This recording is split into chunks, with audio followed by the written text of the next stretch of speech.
Here are the answers to 6 questions about Michael Flynn that you were too embarrassed to ask. Who is Michael Flynn? Michael Flynn is a retired Army general and was Trump's national security advisor until he resigned February 13th. He spoke at the Republican National Convention. And you know why? And you know why? You know why we're saying that?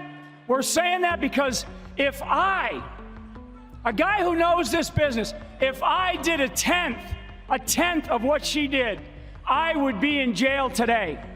And he's been accused of spreading conspiracy theories during the election on social media. Flynn was tasked with being Trump's senior advisor on national security issues. What did he do wrong? The timeline is a little bit complicated.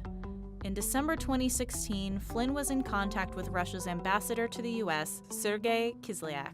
Despite Flynn's later denials, the two of them discussed current sanctions against Russia and the possibility of relieving them once Trump was president. Having these conversations about sanctions before Trump was sworn in is potentially illegal. In January, Flynn assured Vice President-elect Mike Pence that he did not discuss sanctions with Kislyak, according to Pence. What I can confirm, having spoken to him about it, is that those conversations that happened to occur around the time that the United States took action to expel diplomats had nothing whatsoever to do with those sanctions. Later in the month, Acting Attorney General Sally Yates informed White House counsel Donald McGahn that Flynn misled Pence about the conversations with Kislyak and that Flynn was now vulnerable to blackmail by the Russians. How could this potentially lead to blackmail? Russia has a long history of obtaining political blackmail.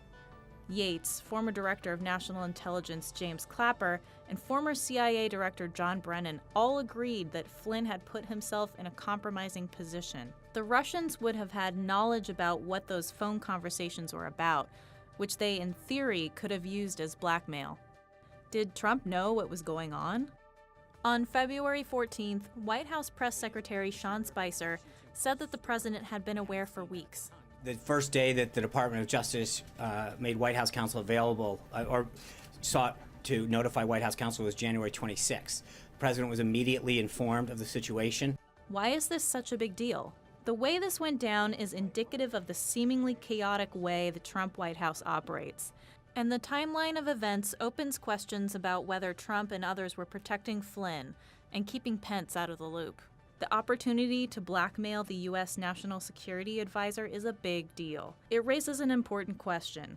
If not for the reporting that made all of this public, would Flynn still be advising President Trump even after the Justice Department warnings?